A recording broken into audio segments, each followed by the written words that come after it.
We're very pleased to have Mack here. We've been trying for some time to deal with the cannabis issue. Mack co-founded the Alberta Cannabis Coalition Collective. And he's beginning his own cannabis business in Calgary, and is a graduate of Queen's, grew up in Calgary, but is a graduate of Queen's University. And so I'll say no more. He'll introduce himself, I'm sure, in the subject, but we really welcome him opening up the whole cannabis question and how it might be rolled out in Alberta. So, Mack Andrews.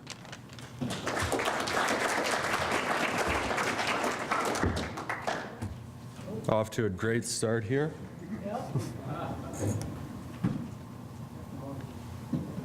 All right. Thank you very much, Terry. I really appreciate the warm welcome.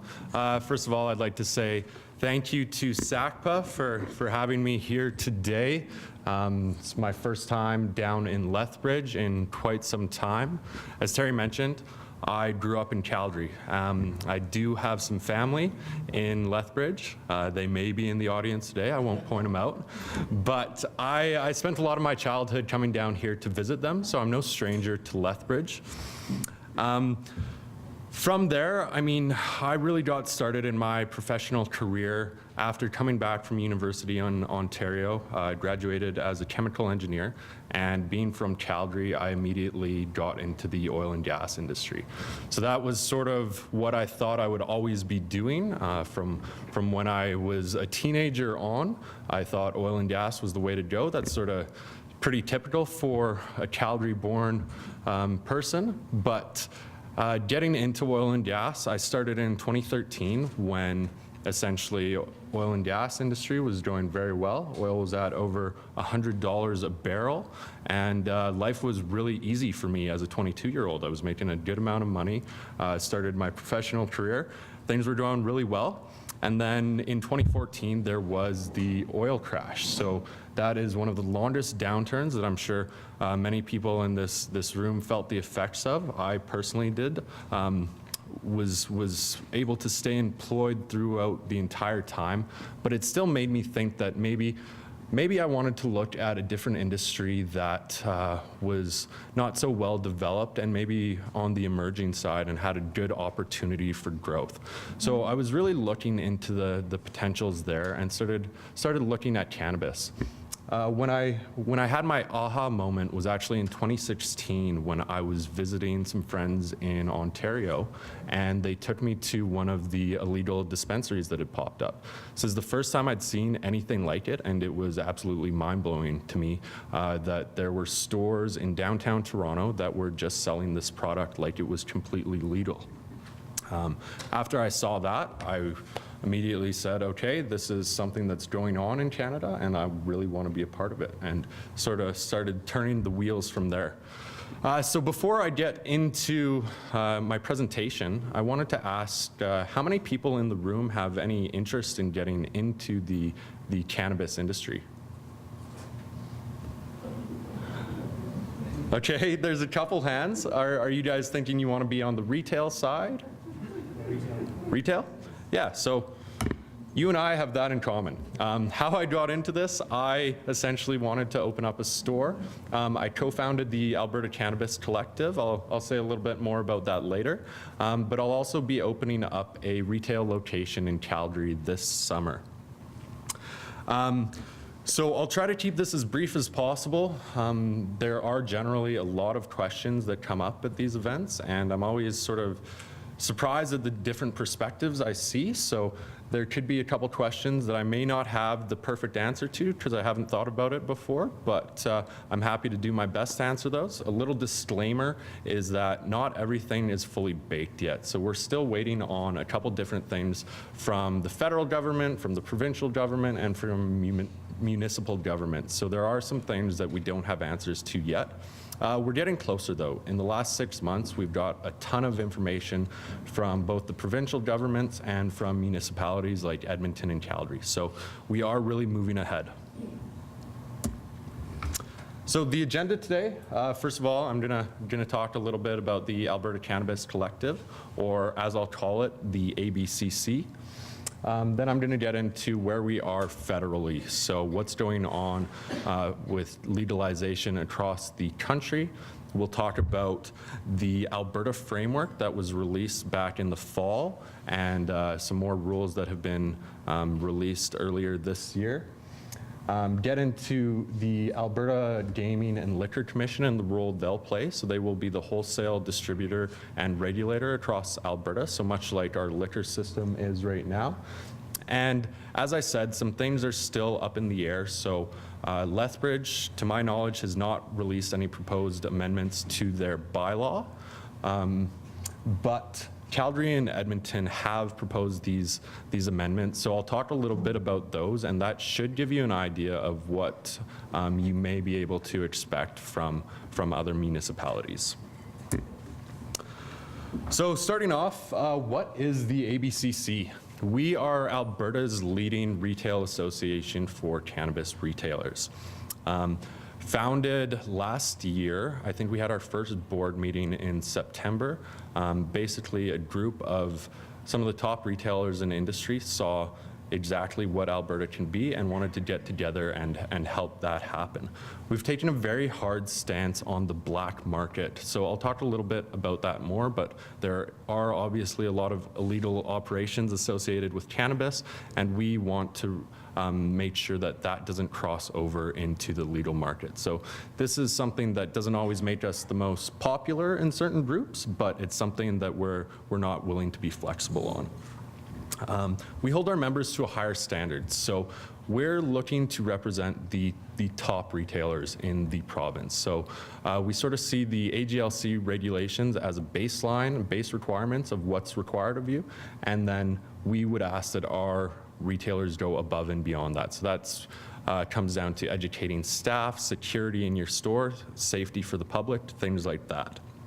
And really what we can offer the consumer is for the past couple of years, the black market has become very almost socially accepted under something called the gray market. So you see a lot of these dispensaries popping up. It hasn't been as huge of a problem in Alberta, but in provinces like BC and Ontario, this has been huge. So what we can offer consumer is really bringing back that level of trust. Anytime a consumer walks into an ABCC retail store, a member that's also a member of the ABCC, that consumer knows that they're going to be getting safe product and that it was obtained legally. Not only that, but they can expect that the staff in this establishment is going to have a really high level of knowledge and be able to guide them on their journey with cannabis, whether they're a new user or if they're a more seasoned user. So the black market has been misleading the general population for quite some time about the sort of product they're getting, leading consumers to believe they're getting medical grade product when in fact it is illicitly obtained. So what the ABCC can do is help build that trust back with the consumer. So as I said, I was a founder of the ABCC, basically a good friend of mine, someone I've known since I was in grade 6. He's also my business partner now, but we had a vision of what the Alberta retail market could be. So essentially, we started the ABCC with the mission to foster a flourishing cannabis industry in Alberta that's characterized by integrity, respect, and prosperity. Really, we thought that we would be able to help establish Alberta as a world-recognized cannabis retail environment by working with the province to develop a framework that is continuously setting the standard of excellence in cannabis retail. So why do I think the ABCC is an important entity? Basically, the whole world is watching Canada right now. We are the first G7 country in the world to legalize cannabis, and right now we are poised to be market leaders in this industry.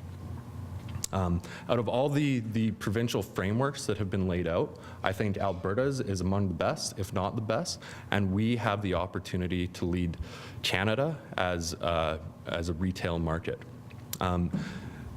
Why I think the ABCC is important is we're going to play a pivotal role in helping establish Alberta's retail environment as that, and as a world-recognized standard that other jurisdictions can look up to. If anyone is looking to get involved with the ABCC, the easiest way to do that is either to speak with me after this presentation, or you can visit us online at albertacannabiscollective.ca. So now actually getting into the meat of my presentation, I did want to talk on federal legalization first thing. So there's a lot of misinformation going around, but as I said earlier, the ABCC has taken a really hard stance against an illegal dispensary. So what is an illegal dispensary? Essentially any dispensary there is. There's no such thing as a legal one. There's one way to obtain legal cannabis right now, and that is by going to a medical doctor, getting a prescription, and then ordering your product from a licensed producer, or LP, as I'll refer to them during this presentation. But these are the guys like Aurora or Canopy, and then getting that product in the mail. So anytime that you are able to procure product in store or don't need a prescription, that is 100% illegal. There's lots of online resources, online dispensaries. All of that is illegal as well. And so that's part of the gray market that I mentioned that we are doing as much as we can to keep out of the legal market. Some other misinformation about cannabis is the legalization date. Even this past weekend, I got a text from my mom. She was at a party and someone had told her that cannabis legalization had been moved back to 2019. And she was terrified for me because she knows how little money I have. That is in fact not true. The legalization date, the money thing, 100% true. But as of right now, the Bill C-45, which is the bill that will legalize cannabis, will go before the Canadian Senate no later than June 7th. And this will be for a third reading and vote. It's presumed that it will pass at this time and go to royal assent. From there, there will be sort of a lag period of anywhere from 8 to 12 weeks, meaning the earliest you could see actual legalization and able to go into a store and purchase is August, but this could be as late as September as well. Products that will be legal at this time are fresh and dried cannabis flower, cannabis oils, seeds and plants, and edibles will not actually be legal at this time. The federal government has said that edibles will be legal within a year after legalization, but right at the start they will not be. You'll also probably be able to see concentrates and different cannabis products as time goes forward. If we look at other jurisdictions, such as Colorado, the edibles and concentrate market make up more than 50% of sales there. So it's very, very big business. The Alberta Cannabis Framework. So this was released this past fall, and then some more rules and regulations about this came earlier this year. So first of all, I'd like to say that the Alberta Cannabis Secretariat and the AGLC have done a really stand-up job with this.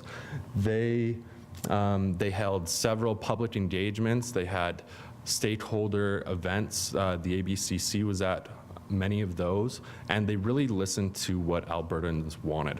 So when they set out to do this, their main priorities were around keeping cannabis out of the hands of youth, protecting roads and workplaces, protecting public health, and then also keeping out the black market. And I think they've set themselves up to do all of those things.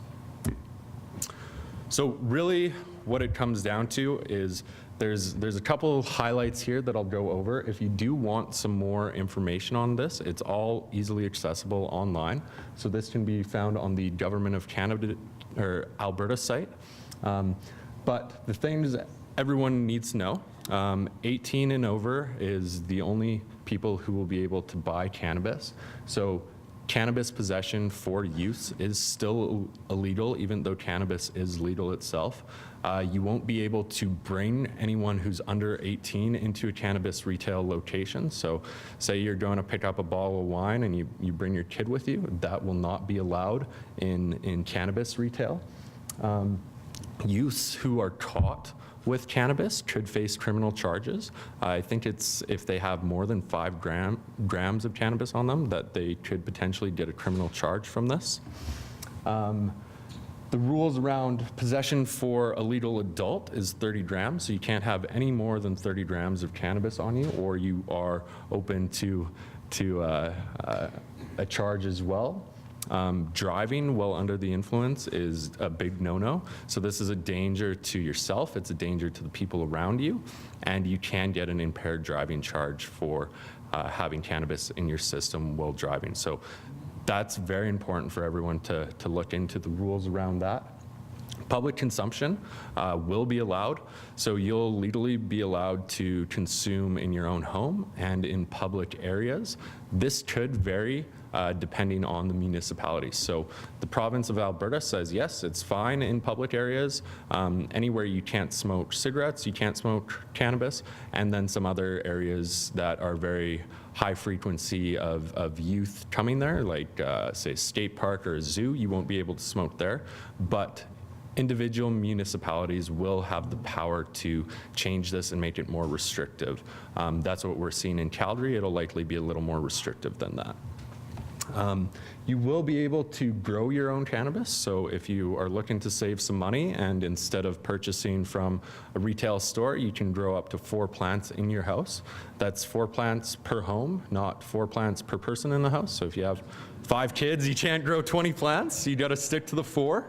No way around that. And then you'll be able to purchase at bricks and mortar locations that will be operated by private enterprise or online through the AGLC. So I did want to touch on this just quickly. Anyone who is interested in growing cannabis and getting in on that side of the business, this is something that is regulated by the federal government and not the provincial government. Right now, there's some huge barriers to entry. It's all under the ACMPR, which is the Access to Cannabis for Medical Purposes regulation. And becoming a licensed producer in Canada is very expensive. It's very time intensive, so it takes a couple years to get your license approved. Right now, I think they're approving probably 1 out of every 4 applications, and it's millions of dollars to get to that point. So it's not an easy industry to get into. As we move forward, though, there will be licenses for micro cultivations, which is basically a smaller grow, probably around 2,500 square feet. And this will be a more realistic side of the business to get into, just because there won't be such high regulations around it, and it will require a lot less capital to get into that side of things. Getting into cannabis retail in Alberta. So what the rules are for potential retailers in Alberta is being determined by the AGLC, so the Alberta Gaming and Liquor Commission, and the province itself. So the AGLC will be the wholesaler in Alberta. They are going to be the only only entity that a retailer can purchase from. So if you are a cannabis retailer in Alberta, you will get all of your product from the AGLC. This goes for even licensed producers who want to vertically integrate. So say Aurora Cannabis, who is one of the biggest growers in Canada, wants to sell their own product in a store in Alberta, they would have to sell it to the AGLC and then buy it back from them at the same price that any other retailer would. So this is one of the big efforts that Alberta has made to level the playing field. Private retailers will not be allowed to sell their product online. This will be completely handled by the AGLC, so the AGLC will have an online store, and private retailers will also only be able to sell cannabis between the hours of 10 a.m. and 2 a.m. So this is pretty similar to liquor. One other thing that retailers need before they can sell cannabis is a license from the AGLC. So the AGLC has or won't be capping licenses. So this is a pretty big thing to say. There could essentially be an infinite number of licenses based on that statement. There won't be, obviously. The market will sort of take care of that. But what they have said is that they will cap the number of licenses that any one entity can hold. So that number is set at 15%. So that's in an attempt to allow smaller entrepreneurs to get into this space. So they've made an estimate that there will be 250 licenses given out within the first year. So that means that any one entity could have a maximum of 37 licenses in that year. In order to get a license, it's a pretty involved process. So essentially, the AGLC has released their applications. You can apply for licenses right now. The main things you need to do in order to get an AGLC license is firstly, getting a business license with the city. In order to do that, you need to secure a location where cannabis retail use is allowed, and there are buffer zones of how close you can be to a school or how close you can be to another cannabis store. So right now, the biggest barrier to entry for retailers has been on the commercial real estate side. There's a lot of big money in this industry right now, and there's a lot of commercial real estate that is getting snatched up. The next thing you need to really worry about in getting your AGLC license is passing background checks. So the AGLC is very concerned with any flow from the illegal market passing through to the legal market. So for a retailer, any owners of that business, any investors in that business, any key employees in that business will have to go through background checks and do personal disclosures to the AGLC. This goes for their spouses as well. So say I apply for a license and I was married, I'm not, but my wife would have to do a personal disclosure as well, and that consists of AGLC due diligence inspector essentially investigating their financial status and any ties to a criminal background. The business has to be incorporated in Alberta, and its sole mode of business has to be cannabis. So say you have a company right now in Alberta and you make tables.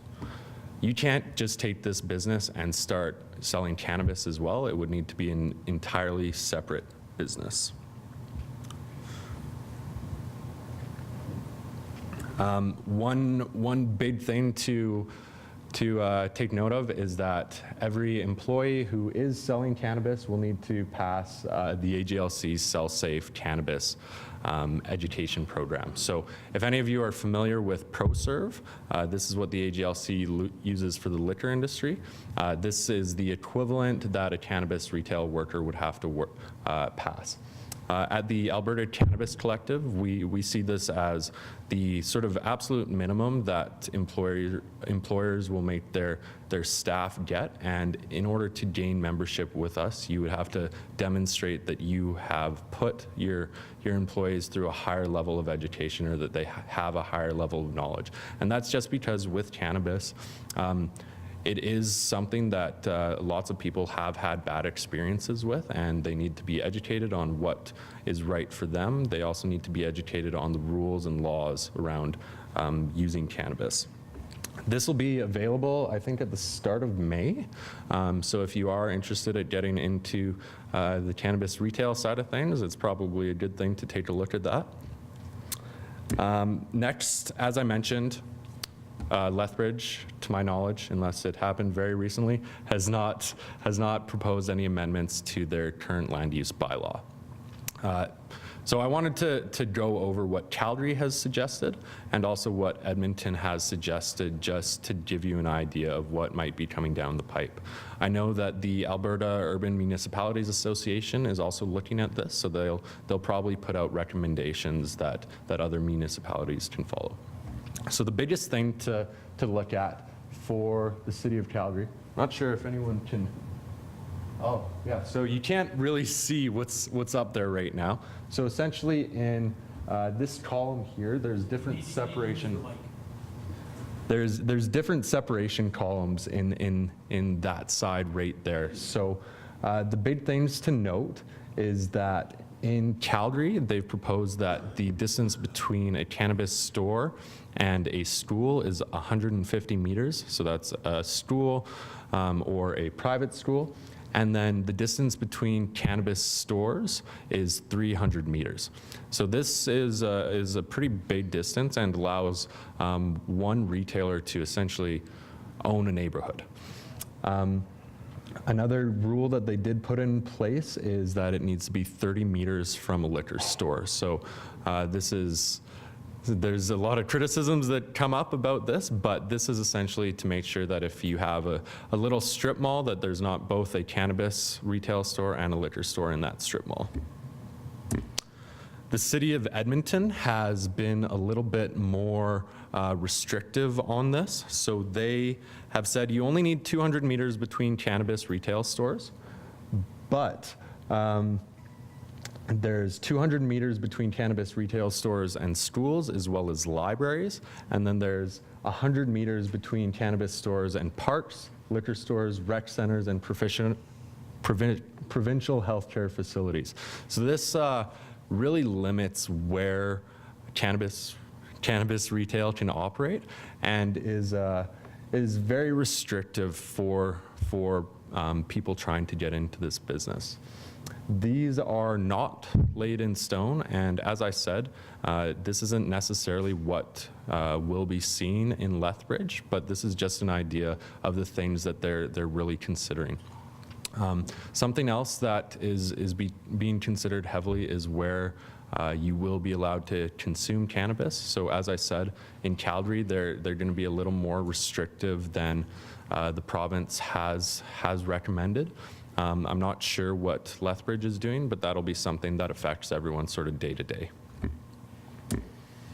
And that is all I have for today. So thank you very much for having me. I'd like to thank the Royal Canadian Legion for having us as well.